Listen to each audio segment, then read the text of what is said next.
جب اللہ کی محبت دل میں پیدا ہو جائے تو پھر حق تعالیٰ کا ہر حکم ماننے سے دل کو تسلی ہوتی ہے اور راحت ہے۔ ہماری خواہش ہمارے راستے کا پتھر ہے، اس کو ٹھوکر مار کر دریا میں پھینک دے، تب جا کر تو معرفت حاصل کر پائے گا۔ حق پر ہونے کے بجائے جھگڑا مٹا دینا بہت بڑی نیکی اور اللہ کو بے حد پسند ہے۔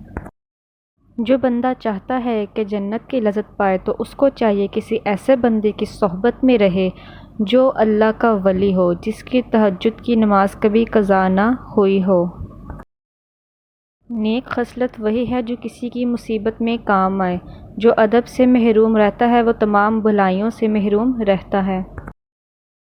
جس انسان میں مروت نہ ہو اس کے کام اس کا دین بھی نہیں آتا۔ آنکھوں کے اوپر اجوا کھجور کا چھلکا مسل دو، نظر اتنی تیز کہ رات کو بھی دکھائی دینے لگے گا۔ دنیا سے ایسے تعلق رکھو جیسے کہ تم آگ سے رکھتے ہو، اس سے اپنے آپ کو بچاتے بھی ہو اور نفع بھی حاصل کرتے ہو۔